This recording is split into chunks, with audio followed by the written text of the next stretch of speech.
gente. Obrigado pela atenção. Depois da apresentação muito interessante do Frederico, também da parte da federação, que eu estava pensando coisas, a gente tem que conversar depois sobre isso, depois da nossa reunião ontem. Vou falar um pouquinho sobre o Registro Eletrônico Federado, certo? Estou tocando esse projeto, né, que foi introduzido para mim ali no ano passado pelo professor Custódio e pelo Vendramin. Então esse projeto, né, mais um desses projetos que eu acredito que são de grande importância para o registro civil de pessoas naturais e também para outros registros civis, né, porque isso aqui definitivamente pode ser trazido para outros registros. Então eu vou aqui dar uma passada geral no projeto, né, para que vocês conheçam ele muito bem. Então, começando, um sumário executivo, assim, 1 minuto de introdução para ter o projeto na cabeça, certo? A nossa ideia do Registro Eletrônico Federado é uma arquitetura híbrida que moderniza o registro civil de pessoas naturais sem romper com a estrutura jurídica descentralizada. Se a gente lembra das serventias, as serventias elas têm posse autônoma dos seus dados, pela lei dos registros públicos, e a gente quer trazer isso para o mundo, né, o mundo eletrônico, sem tirar essa autonomia jurídica das serventias. O nosso modelo, a nossa proposta principal é resolver a fragmentação das serventias em ilhas tecnológicas, então a gente sabe que as serventias têm vários níveis de maturidade tecnológica, é bastante heterogêneo, então a gente gostaria de resolver isso, trazer um pouco mais de democracia tecnológica nesse sentido, e criar uma base de dados soberana, né, com armazenamento local facultativo. A operação desse projeto é conduzida pelo operador nacional, certo? Sob regulação do CNJ e com execução, obviamente, pelas serventias e representação pela ARPEN e pelas ARPEN, né? Estaduais. A nossa estratégia de desenvolvimento, levando em conta o provimento 213 que saiu agora em fevereiro, que diz respeito aos requisitos mínimos de TI, né?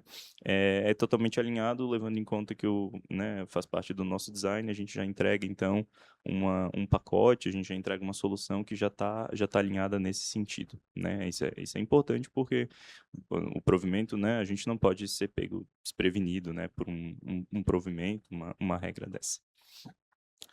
A situação atual é a seguinte: o Registro Civil de Pessoas Naturais brasileiro opera com mais de 7.000 serventias autônomas, então é mais de uma por município, certo? Então, obviamente, tem municípios que têm várias serventias, e elas são autônomas, tanto juridicamente quanto tecnologicamente, né, até certo ponto. E elas são atendidas por diversos fornecedores de software, privados, etc., com modelos de dados que eles não conversam entre si, né? Existe um ponto que é a CRC, mas entre as serventias, se duas serventias eu pegar elas aleatoriamente, elas muito provavelmente não vão se conversar máquina a máquina, ou seja, programaticamente. A CRC Nacional, ela intermedia as integrações com vários órgãos do governo, né, IBGE, Receita, TSE, entre outros, e ela atua como uma plataforma de interoperabilidade, mas ela é limitada pela heterogeneidade da origem, então ela não faz tudo, né? Ela não faz tudo que a gente propõe.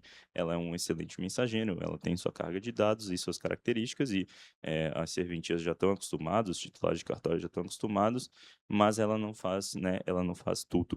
Então a gente gostaria, então, baseado nesse trabalho anterior, a gente gostaria de expandir isso, certo? O fundamento jurídico, então, o REF, acho que a coisa mais importante a título, se a gente esquecer da tecnologia, o REF ele não propõe ruptura legal, né? Ele propõe apenas uma evolução tecnológica dos princípios da Lei de Registros Públicos. A autenticidade ela é realizada via certificado de uso único, que o Frederico já comentou, depois o Lucas vai comentar mais um pouco. A segurança via imutabilidade dos dados, então um dos nossos preceitos principais é que nenhum dado pode ser editado, nenhum dado pode ser removido, pode ser apenas corrigido, ou seja, adicionado uma nova entrada num banco de dados que a gente, né, tem intuitivamente na cabeça. E a preservação digital também é por conta disso, porque os registros eles são apenas editados, eles são apenas adicionados e corrigidos, mas nunca editados por si só. Existe preservação, né, dessa trilha de eventos, certo? E a eficácia é conseguida via integração federada, então a gente vai ter um modelo que eu vou descrever mais para frente, que vai integrar os cartórios de maneira transparente, que eles vão conseguir se comunicar de maneira eficaz. O modelo e a arquitetura são desenvolvidos sobre as diretrizes da lei do SERP, né? O Frederico já falou sobre o SERP aqui, que é o Sistema Eletrônico de Registros Públicos, né? A gente tem que lembrar que os três operadores estão, né, implementam o sistema e os padrões mínimos de TI, como eu falei, do provimento 203. E a gente tem que lembrar também que, além da lei de registros públicos, além da lei do SERP e do provimento de outros regulamentos, a gente também tem a LGPD e o Marco Civil da Internet, que são leis que regem, né, várias regras aí de segurança e privacidade a título de Estado, né, são leis federais. E o REF garante a rastreabilidade estrutural e controles granulares de acesso à informação por design. Então, a gente está, desde o começo do projeto, a gente está alinhado a todos esses alicerces jurídicos. Então, aqui, só para cristalizar a visualização na cabeça de vocês, esse aqui é uma comparação de modelos do... À esquerda a gente tem o Brasil, com quase todos os seus territórios continentais e de ilhas, e a gente tem à esquerda um modelo descentralizado, um modelo onde cada serventia ela mantém sua base de dados, ela mantém a sua infraestrutura tecnológica, do jeito que ela quer, ela é autônoma para fazer isso, e aqui eu representei com várias cores, então a gente tem aqui vai ficar registrada a minha falha em geografia, mas a gente tem aqui Manaus, se eu não me engano, aqui é Fortaleza ou Natal, esse aqui é Salvador, esse aqui é Campo Grande, esse aqui é São Paulo e esse aqui é Porto Alegre. E cada, né, como eu falei, cada serventia, cada base de dados heterogêneo. Esse é a foto atual da governança tecnológica de registro civil de pessoas naturais. Quando a gente transita para o modelo federado, e é daí que vem o nome, a federação ela vem do jurídico, né? Então, cada serventia ela tem o seu pedaço num banco que a gente propõe ser centralizado, porém segregado logicamente, com todas as garantias de segurança possíveis e imagináveis. Elas estão conectadas, então, a um backbone, a um barramento nacional que ele é soberano, ou seja, ele pode ser replicado, deve ser replicado, né, dentro do Brasil. E elas conectadas aqui, mesmo que elas estejam conectadas a um único banco ou bancos, elas ainda conseguem ser segregadas e a gente tem as soluções e vai demonstrar que essas soluções funcionam. Estamos demonstrando via prova de conceito que essas soluções funcionam. Então, nesse modelo aqui, a gente tem as serventias, elas continuam soberanas na sua escolha tecnológica, exceto que elas têm que implementar, portanto, uma camada de compatibilidade com esse banco. E esse banco, então, ele vai ser o banco soberano que vai ter os dados de fato, né? Vai ter o que a gente conhece hoje pelos livros, né?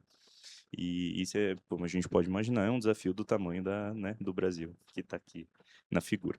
Então, eu botei as cores aqui e eu botei os quadradinhos separados justamente para mostrar que eles são separados, eles são disjuntos, não existe intraconsultas aqui nessa camada aqui, e tudo é granular nesse sentido. Então, aqui eu acho que o slide mais importante, né, o slide da figurinha, o segundo slide da figurinha, né, então a gente tem um modelo conceitual, a gente começa, portanto, pela serventia local. A serventia local, ela tem essa área aqui à direita, onde tudo começa quando um oficial de registro, ele decide aderir ao REF, isso é um processo, né, ele é relativamente disruptivo, mas porque vão parar de ser emitidos registros no livro em algum momento, então eu entendo que isso pode ser, isso é um evento, né, e esse evento ele precisa ser demonstrado aqui,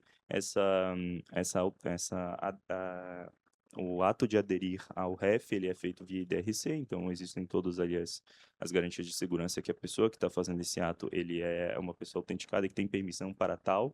E aqui a gente está modelando que vai existir, portanto, um livro eletrônico que vai substituir todos os outros livros físicos.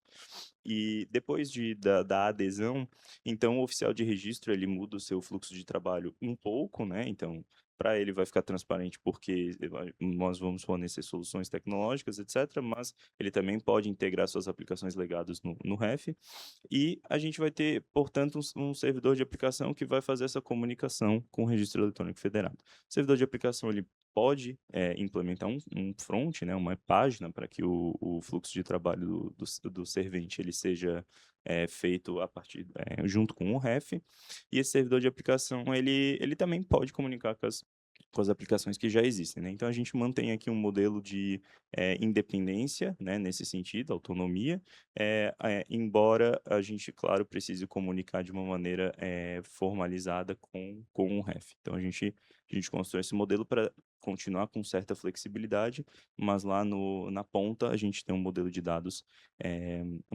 homogêneo que vai permitir a gente aí fazer várias coisas interessantes. Então a gente tem esse servidor de aplicação aqui que lida com a inserção de dados e etc.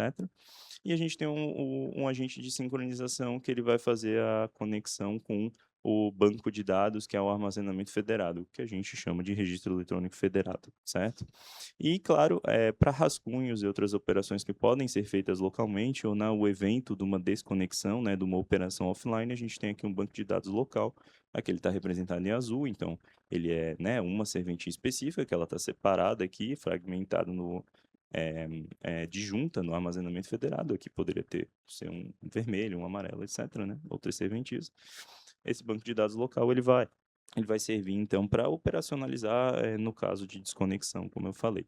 E ele detecta alterações, então ele também pode servir de cache, né? Ele pode servir de cópia na indisponibilidade, não do ref, né? Acho que isso é uma coisa que a gente não quer que aconteça, mas na indisponibilidade da conexão da serventia local. Então ele pode servir tanto como deve servir como um guardador de rascunhos, tanto quanto uma cópia local dos seus dados, para que ocorra também uma certa confiança por parte do servente, né? Que ele vai ter uma cópia dos seus dados aqui, embora a gente argumente que a fé pública esteja no armazenamento federado. Então, é assim que a gente está modelando. Aí a gente tem aqui a aresta que a gente entende como uma das mais importantes, que é o protocolo de sincronização. Então, é um problema, né, bastante, como o professor Custódio falou, um problema bastante delicado, a gente sincronizar e a gente ter alta disponibilidade e mandar esses dados o mais rápido possível para o armazenamento federado. Então, isso aqui é uma parte bastante importante. A partir do momento que o dado é enviado ao banco de dados federado, ao armazenamento do REF, ele, portanto, constitui ato registral.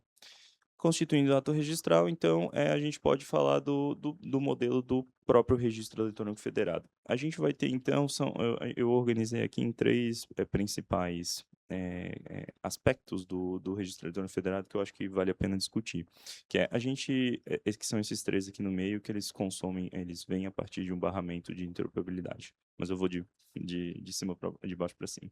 Então, a gente tem um banco. Como que as coisas são colocadas no banco? A gente tem APIs, né? Ou seja, a gente tem aqui o barramento, então a gente tem consultas, a gente expõe, a gente faz serviços web como desenvolvedores conhecem normalmente.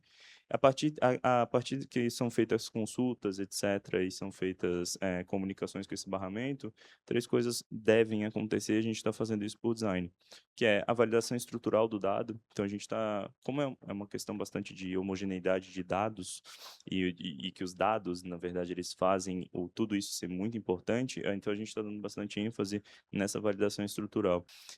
A validação estrutural. Então, a gente está desenhando o REF como um conjunto primariamente de dados, de esquemas de dados, etc., que eles podem ser, inclusive, distribuídos e processados programaticamente.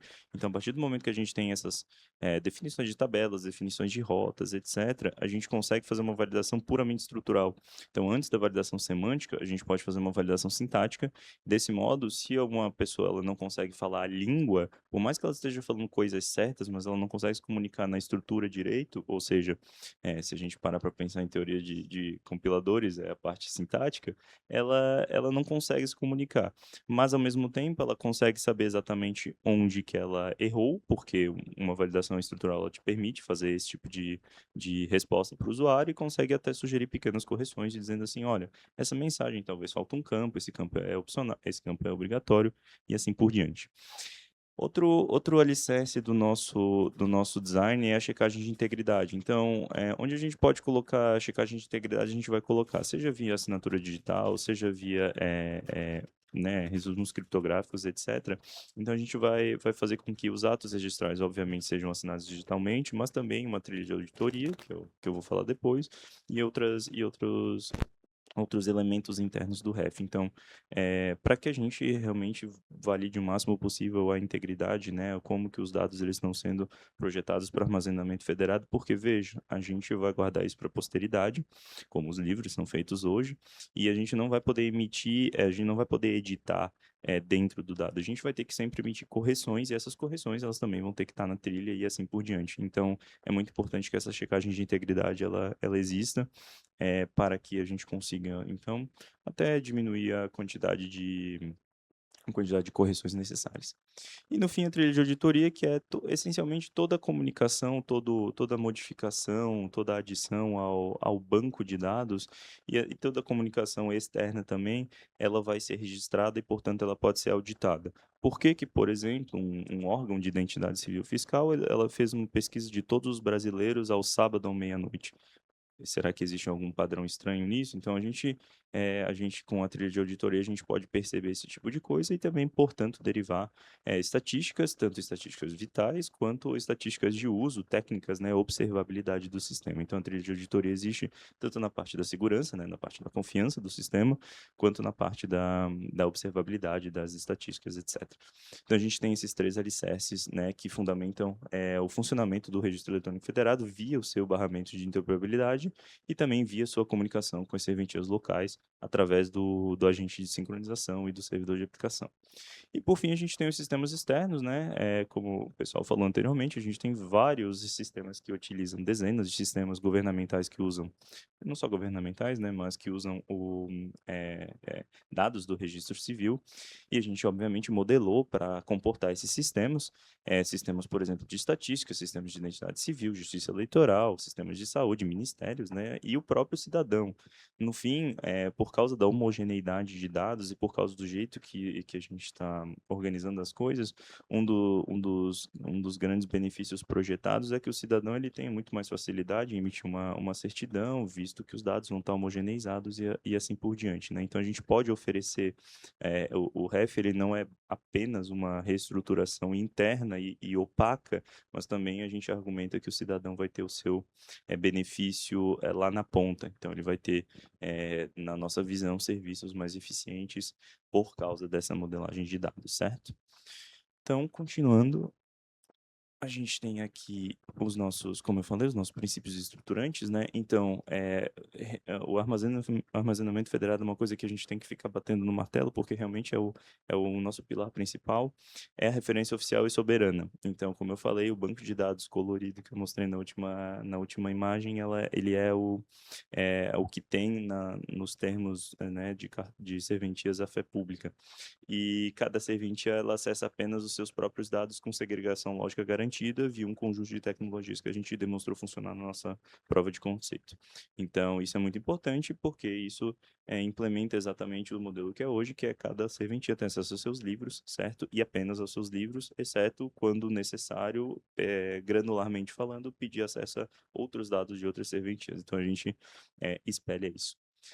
A autenticação é unificada via IDRC, que tem seus atributos, né, identificando as pessoas que trabalham numa serventia, e o controle granular de acesso. Esse controle granular de acesso ele é muito importante porque a gente precisa mensurar, a gente precisa ter controle de o que está acessando, quem está acessando o que e o que está acessando o que para casos de sistemas automatizados, né? Então, como eu falei anteriormente, a gente até, portanto, consegue identificar padrões de acesso complicados, né, subversivos, etc., a partir da granularidade de acesso.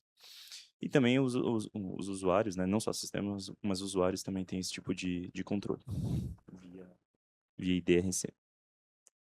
O banco de dados local é facultativo, então não necessariamente o banco de dados ele vai ser usado na serventia local. Ele, como eu falei, ele é um dos elementos de tecnologia que as serventias podem escolher usar, mas elas também podem implementar a sua solução, mas ele serve como resiliência operacional na hipótese de indisponibilidade do REF, ou seja, como eu falei, ele vai ter uma cópia local dos dados, né, vai ser sincronizado frequentemente, e também pode ser utilizado para rascunhos, etc. Mas, como eu falei, ele é facultativo.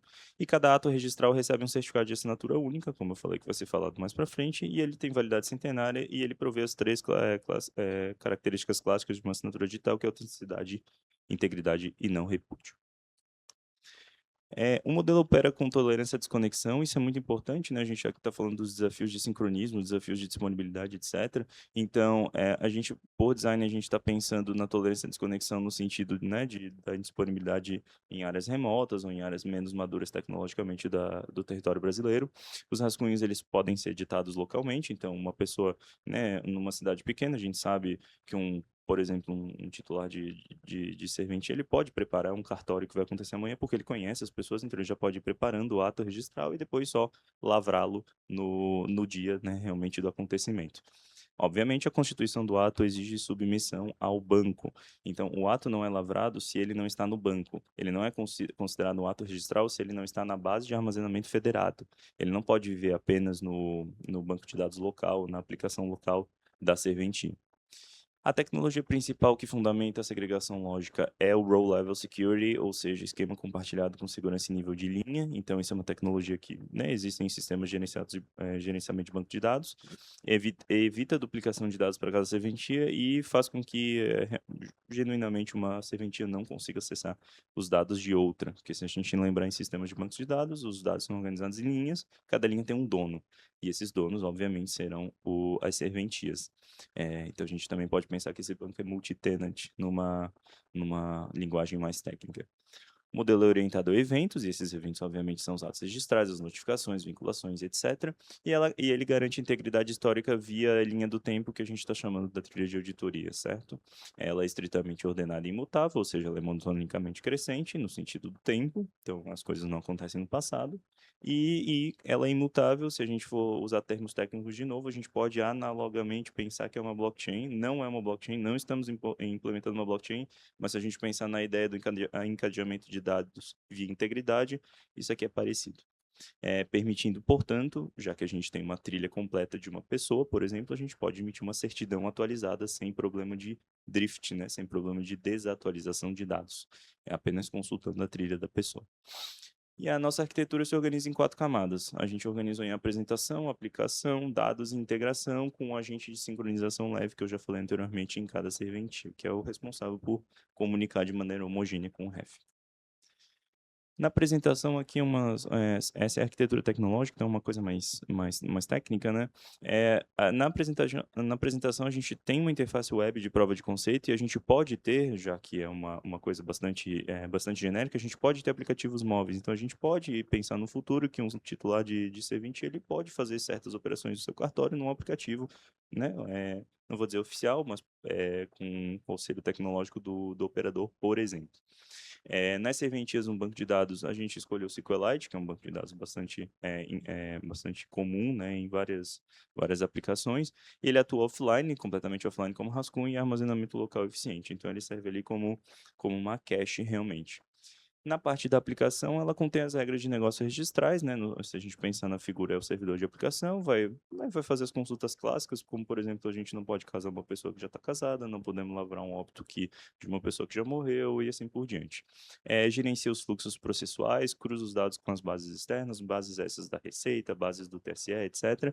E orquestra, opcionalmente, o agente registral de inteligência artificial, que é o ARIA, por isso vai falar daqui a pouco, em caráter, evidentemente, consultivo, né? No paradigma Human in the Loop, a gente não pode tomar decisões feitas, a gente não pode confiar 100% numa IA, então a gente diz que é caráter consultivo. Mas o Maurício vai falar mais sobre o ARIA logo mais. Na camada de dados, a gente tem um armazenamento federado, a gente escolheu o PostgreSQL, com as regras de acesso associadas ao código de cada serventia. A gente sabe que a serventia ela tem o CNS, né, o Código Nacional, a partir do CNS, é possível derivar, portanto, uma identificação única que ela pode ser utilizada para controlar as suas linhas no banco, certo? E a gente, obviamente, como a tecnologia é uma tecnologia extremamente madura e utilizada em produção em vários sistemas de altíssimo nível, a gente ganha de graça, né, esse sistema de banco de dados oferece georredundância, oferece trilha de auditoria, oferece filas de eventos e oferece várias outras coisas num pacote completamente livre e de código aberto. E, no fim, a integração, que a gente pode pensar no barramento de interoperabilidade, a gente tem o barramento de eventos, mensagerias, plataformas de APIs. Então, uma API é consumida naturalmente por clientes, certo? E também gerenciando esse fluxo de dados, né? Então, a gente sabe que o Registro Civil deve entregar estatísticas para o IBGE, por exemplo, e isso pode ser feito muito mais facilmente, na nossa visão, via o REF. Então, isso é um exemplo de integração bastante comum que já ocorre hoje e pode ser feita de maneira mais eficaz. Parte da segurança e conformidade, a gente segue o princípio de defesa em profundidade. Então, como eu falei anteriormente, onde a gente tiver uma interação de dados, a gente vai pensar, essa interação de dados pode ser maliciosa, essa interação de dados pode gerar problema. Então, a gente segue, como a gente modela em camadas, é uma abstração bastante comum na área da computação, a gente tem esse princípio de profundidade, que é, numa interação de rede, a rede tem que estar criptografada. Numa interação de aplicação, a aplicação tem que estar configurada corretamente. Numa interação de dados, a gente vai expor dados para o usuário e assim por diante. Se não há necessidade de expor dados, se não há necessidade de fazer X, a gente não vai fazer por questões de segurança, sem, claro, privar o usuário, privar o sistema de uma ergonomia, uma usabilidade tecnológica. A autorização, ela combina perfis de acesso com atributos contextuais. Um atributo contextual, por exemplo, geolocalização, um titular de...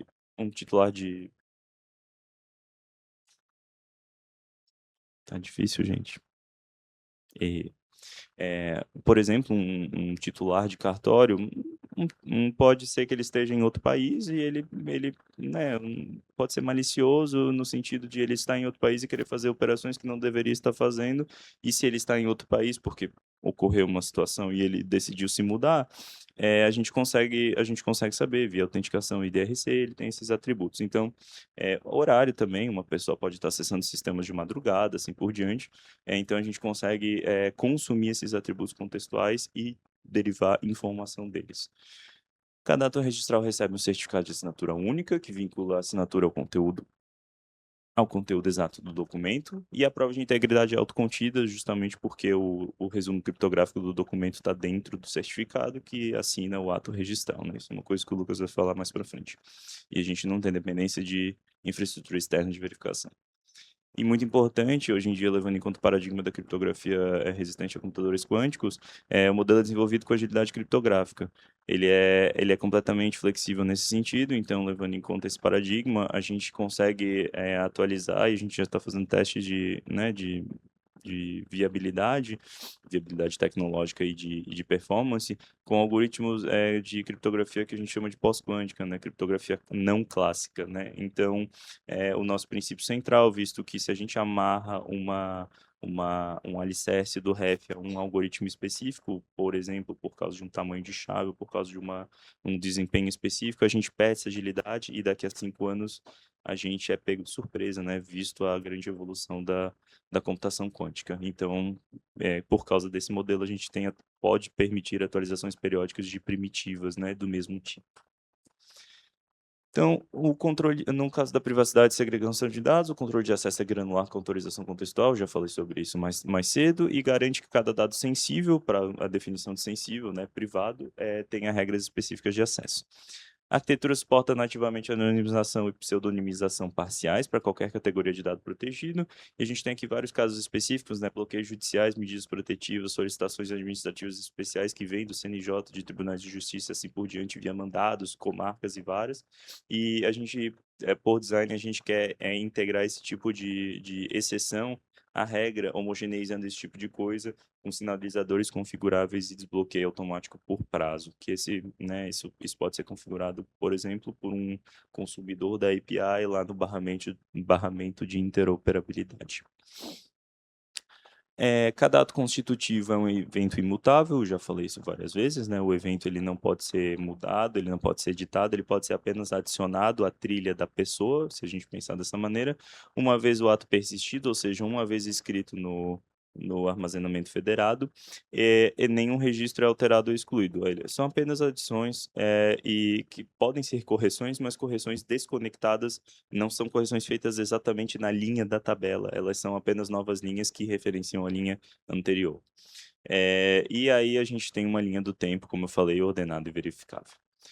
As projeções de leitura são atualizadas na mesma transação que persiste o evento. Eu acabei de perceber que teve um detalhe que eu não falei no diagrama, que foi quando deu problema técnico. No armazenamento federado, a gente vai ter índices, certo? Índices esses que são essenciais para a performance e para o desempenho do banco de dados, que são índices de consulta para que a gente consiga operar o banco, um banco de tamanho continental, certo? A gente precisa dessas projeções. Então, tem tantas essas projeções de leitura, portanto, vão gerar índices que também vão ser armazenados no banco, e assim eles podem ser atualizados na mesma transação. Então, registrei uma pessoa nova, essa pessoa ela tem que estar disponível no índice para que seja consultada em outra serventia, por exemplo. A consistência eventual apenas no banco de dados local, e o banco de dados local, a ideia é que ele faça a convergência imediatamente após a reconexão. Então, as coisas no banco de dados, elas nunca podem estar não sincronizadas, porque aí vai dar problemas com o armazenamento federado, e isso significa que os atos eles não são lavrados, certo? Se eles estão apenas no banco local. As projeções deterministicamente reconstruídas a partir do registro de eventos a qualquer momento. Portanto, as auditorias, por exemplo, a auditoria de uma pessoa específica que ocorreu uma ordem judicial, às vezes alguma coisa nesse sentido, migrações de esquema, a gente, como é um banco muito complexo, a gente tem que pensar na migração do esquema de dados por si só, como um problema de primeira classe, e correção sem perda de histórico, né? Por mais que ocorram problemas na ingestão dos dados, que os dados estão escritos incorretamente, etc., a gente pode corrigir, é de graça corrigir, né? No sentido de ter essa visibilidade, essa transparência da edição de dados, da correção de dados. Sobre a governança e operação, bem rapidamente, o operador nacional define os padrões de dados e de comunicação, opera a infraestrutura central e gerencia a autoridade certificadora, que vai gerar os artefatos de certificado de assinatura única. As serventias executam os atos sob supervisão do CNJ, como sempre foi. A única diferença é que vai ter uma camada tecnológica um pouquinho diferente, com autonomia jurídica e funcional. Ao mesmo tempo que essa camada tecnológica ela é um pouquinho diferente, as autonomias ainda vão ter as serventias ainda vão ter autonomia de infraestrutura tecnológica para implementar os seus sistemas, se assim desejarem, desde que sejam compatíveis com o REF. Que é literalmente o que eu falei aqui, é facultada à serventia a utilização de software alternativo. É sobre isso. E os componentes financiados, a gente está levando isso bastante a sério, a gente está, como é financiado com recursos públicos, a gente, dentro da universidade, também indiretamente viu o operador que recebe do CNJ, a gente está seguindo a política de código aberto, levando em conta pacotes open source, dependências, bibliotecas, tudo isso. A gente está usando tecnologia completamente livre e para modificações e também para, caso seja, auditorias do próprio sistema, né? Então, o sistema pode ser auditado ponta a ponta. E também com licença permissiva para que, na necessidade de redistribuição do código do sistema, isso pode ser feito sem problema. Os nossos desafios aqui são dois, mas são dois desafios completamente gigantes, né? Não é porque são duas frases que são poucos, os desafios são poucos. A heterogeneidade tecnológica das serventias, ela é uma coisa que existe hoje e é o nosso problema principal que a gente está tentando resolver, e ela vai ser mitigada pelo gradualismo e implantação do REF. Então, obviamente, o REF não vai ser virado uma chave e todas as serventias vão ter que se adequar em 6 meses. Isso é uma coisa que o nosso modelo leva em conta uma transição gradual, e implantação do REF via por exemplo, com livros, um tipo de livro de cada vez, e assim por diante. Então, a gente vai fazer a transição nesse sentido, é o nosso planejamento, né? E um ciclo periódico de treinamentos, né? O operador, então, ele almeja treinar, obviamente, as serventias na operação tecnológica do REF para que não ocorra fricção na implementação dessa infraestrutura tecnológica nova e homogênea. A conectividade precária em áreas remotas, ou seja, a execução do REF com o ator offline, ele é endereçado pelo modo de operação offline com sincronização adaptativa. Sincronização adaptativa é essa, então, que ela tem que se adequar à realidade do Brasil continental, portanto, né, a gente sabe que no norte, por exemplo, no nordeste, tem lugares com conectividade bastante precária, e a gente não quer deixar ninguém de fora nesse sentido, né? Então, a gente está modelando realmente para a realidade, para a vida real, né? Como diz o Vendramin. E agora, último slide, próximos passos. Uma prova de conceito que a gente está fazendo, né? Acho que dá para dizer que já fez a demonstração das tecnologias base, das tecnologias de alicerce, que é a tecnologia de segregação lógica de dados, a comunicação entre serventias, uma demonstração de nó da serventia, de uma aplicação que funciona na serventia, e assim por diante. E a compatibilidade das escolhas tecnológicas já está completa na minha visão. Então, eu consigo dizer com certeza que todos os pedaços do quebra-cabeça que a gente pensou que a gente ia usar, eles encaixam de maneira razoável e funcionam bem juntos. No médio prazo, a gente visa implantar um projeto piloto em alguns cartórios, algumas serventias selecionadas, validando o ciclo completo de constituição, sincronização e etc. Da utilização do REF, com um conjunto reduzido, mas heterogêneo de serventias, ou seja, a gente almeja selecionar serventias que são menos maduras tecnologicamente, mais maduras tecnologicamente, e assim por diante, com mais ou menos massa de dados, né? Ou seja, mais eventos registrais, para que a gente tenha uma visão, uma amostragem interessante e razoável de como vai se implementar o REF na vida real.